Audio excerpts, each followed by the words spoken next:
So glad you guys are joining us tonight. Tonight I'm doing something even more different. I'm actually in my living room tonight. You kind of saw one of my dogs there. But tonight, she's barking at me right now. But tonight, just going to do a few songs, and Bradley's got a great message about how we can, Bradley has a great message tonight, and I'm really excited to get to share in worship and in the Word tonight with y'all. So let's get started.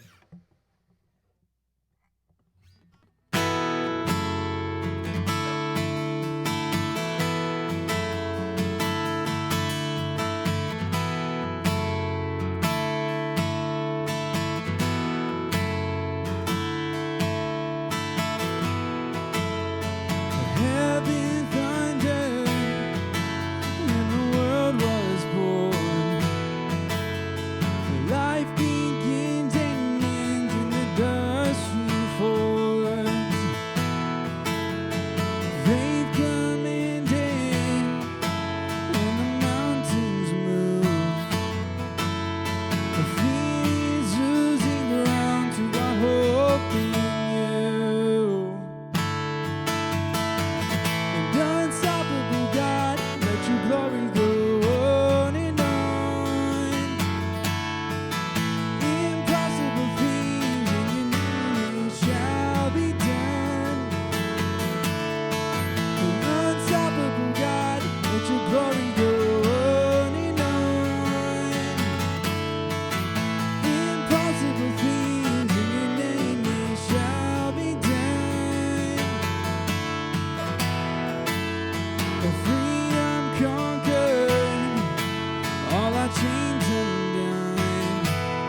unstoppable.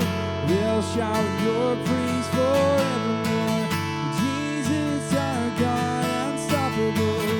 Nothing shall be impossible. Your kingdom reigns unstoppable. We'll shout your praise forevermore. Jesus, our God, unstoppable. Nothing shall be impossible. Your kingdom reigns unstoppable. We'll shout your praise forevermore. Jesus, our God, unstoppable. Nothing shall be impossible. Your kingdom reigns unstoppable. We'll shout your praise forevermore. Jesus, our God, unstoppable.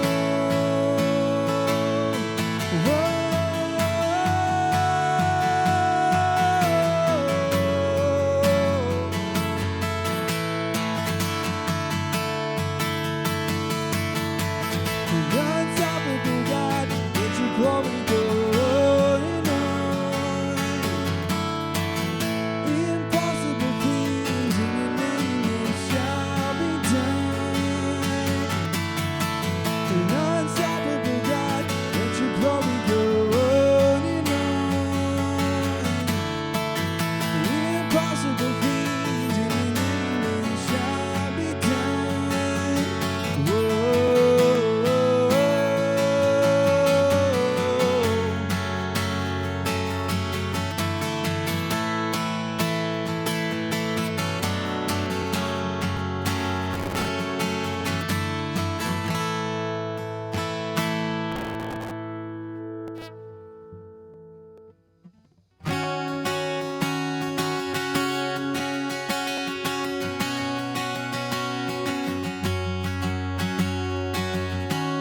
Before I spoke a word, you were singing over me.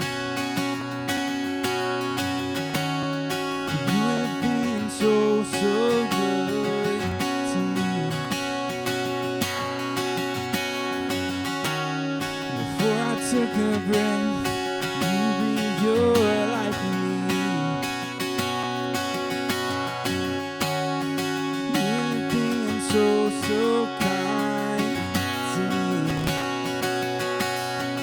Totally overwhelming, never-ending, reckless love of God.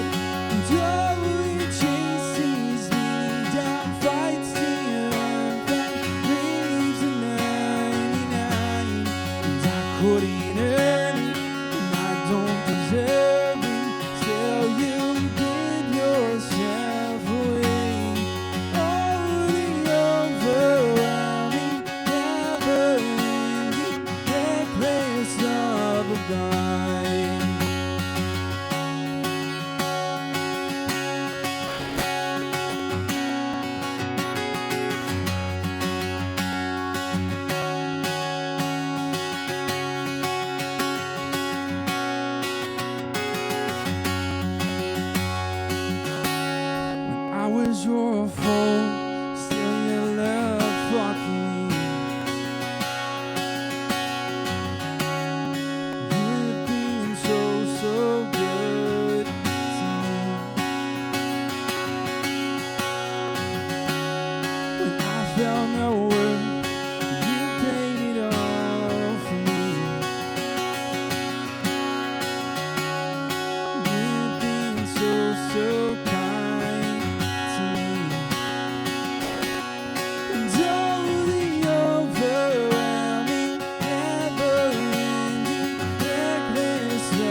Hey, Stu and others who are gathering with us, which is becoming routine every Wednesday now.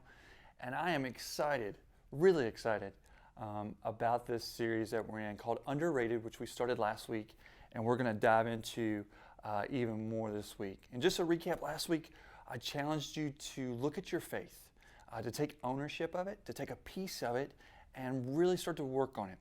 Because where we can seem like we're underrated because of our age, man, we could take some ownership in our faith, and that could show our maturity and our willingness and readiness to be the hands and feet, to be the people who are going to work within the church and within our community.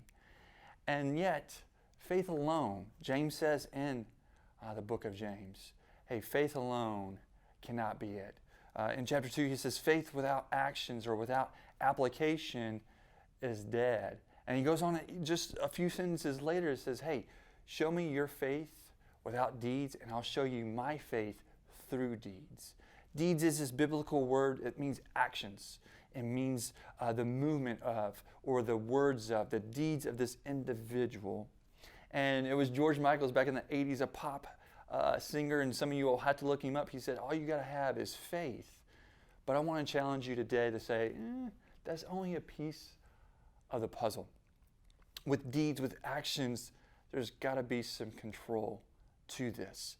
Man, if there's anything I can brag about, it's karate. My brother and I, we did it for 10 plus years, and we had a break. But within that 10 plus years, when we first started, we were around 5 or 6, and all the way up to 15, 16, 17 years old. And when I was 15, 16, I was nationally ranked number 2 for my age group. So all the 50 states, I was the second highest ranked individual for my age. And all throughout that, from when we started to when we took a break and came back to even now, when we're starting back up again, my dad has always loved to brag and to tell stories about what my brother and I was doing with karate. And when we were younger, we had so much control. We could stand and we could throw out 10 kicks without even moving, and we could make our bodies do so many different things because we were so involved and so focused and absolutely loved it. And I'll never forget, I think I was probably 4th or 5th grade. I was definitely in elementary. And my dad was on the farm talking to our nutritionist. And our nutritionist was a really good friend of my dad's, and he had heard all these stories, and he was starting to actually get into karate himself. But the story almost seemed far-fetched. Like my dad was twisting it or adding certain things to it that just didn't seem like what my brother and I could do was reality. So, hey, we got off the bus, we ran home, we changed our clothes, we come up to the barn, and Tom, our nutritionist, is standing there. And I'm on a telephone pole, which we had laying on its side. It was kind of like a buffer to keep people a safe distance from the milk parlor. And I'm just balancing on it because that's what my brother and I always did every single day, it seemed like. So it's kind of like second nature. And Tom was just saying, I just don't think your boys are that good. My dad's like, I'll prove it. So I'm balancing on this pole, and he says, Tom, I want you to stand still, perfectly still. Do not move, and Bradley's going to kick the edge of your nose.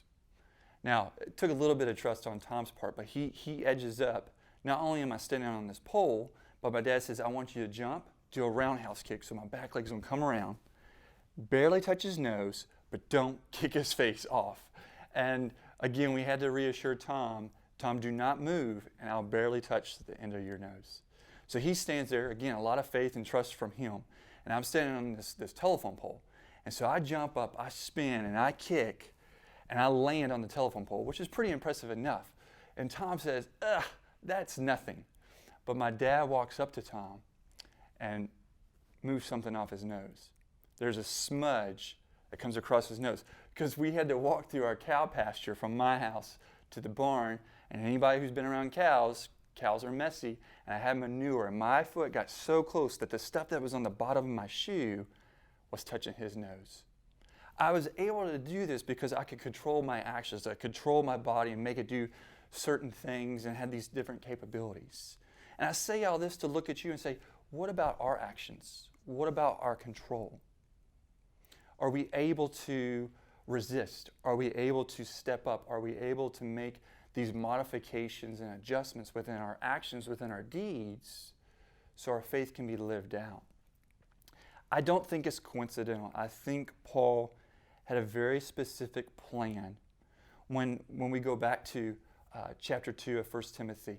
And he says, listen here, chapter 4, do not allow people to look down on you because you're young, but be the example for the believers. And the first two things he says, in your speech and in your conduct, before love, faith, and purity. Faith, love, and purity, these are things that we can showcase and we can present, but there's not necessarily a tangible, if you will, example of who we are. But yet our words and our actions definitely are. So what about your words? What about your actions is setting you apart? Negatively or positive? Think about it. A lot of times we might catch somebody's face and we might catch what they're wearing, but usually what sticks with us is the words or the actions that they're portraying. I don't normally call out people, but I'm going to call her out for a good reason. Rachel Crane, okay, a young 8th grader. The first time I ever met her, I thought she was in high school. Easily, she had to be a junior. Not because how she dressed or how she looked, but her maturity, the words she used and how she spoke, her actions. She just seemed to be way older than what she actually is. But it was her words and her actions that gave that persona. So what about your persona? What about your actions? Can we have and take accountability and therefore take on the responsibility that Paul gave Timothy? Think about what he was asking him to do. Again, reflecting from last week. Hey, I want you to go to these people in Ephesus and you need to make things right. Timothy, I'm asking you, out of all these other people I could pick, I'm picking you. I don't care about your age. I don't care if you don't feel you're prepared. I know you are ready because of your faith, because of your actions. Could others within the church, could we look to you because of your actions, because of your words, and say, you are ready to lead.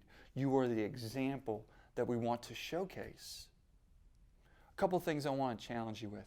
Number one, words and actions.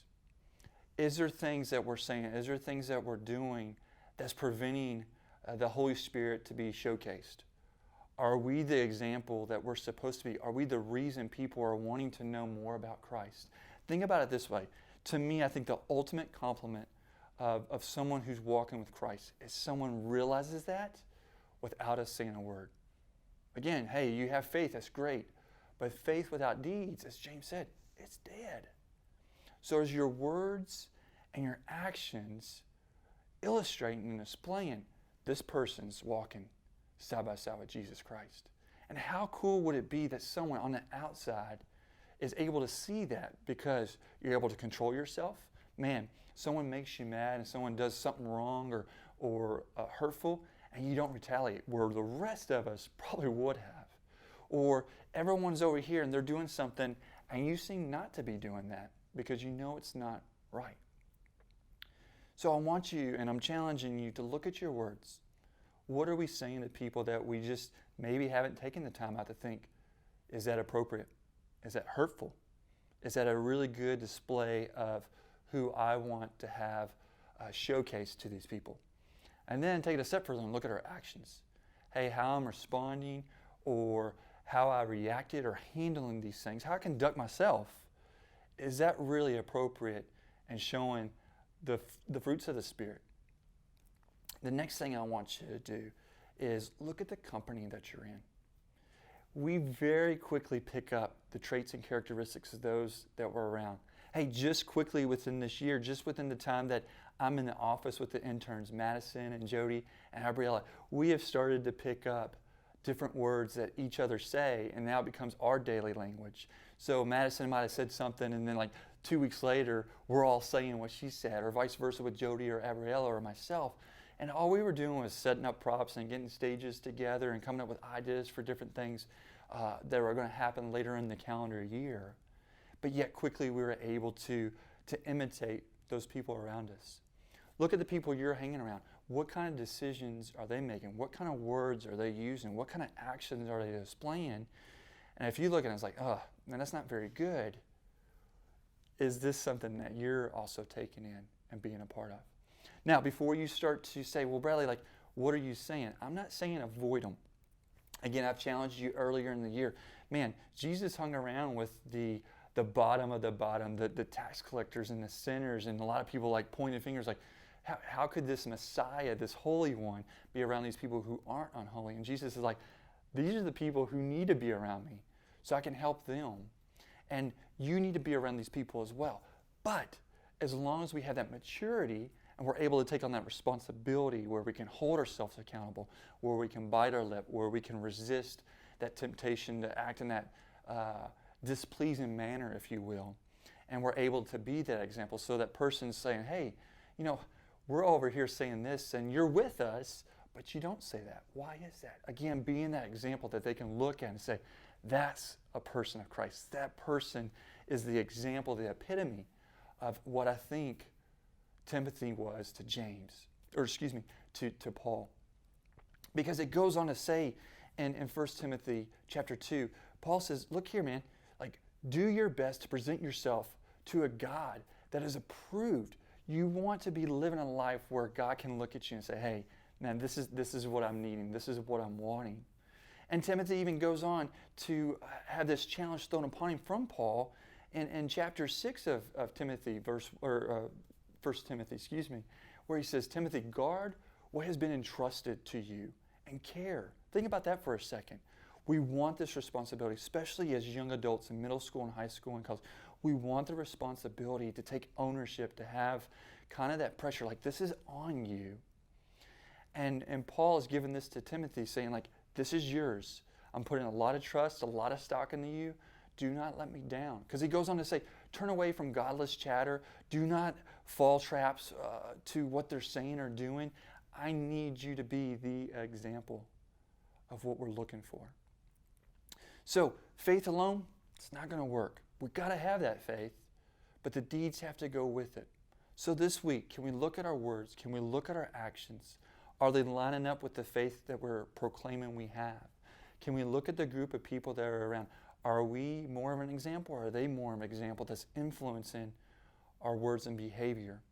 And from this, if each and every one of us, again, take a small piece and have a moment of time of reflection, man, Stu, we could have a tremendous amount of opportunity to not just be hands and feet, but to be the body of Christ Jesus.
The saga begins. Begin war.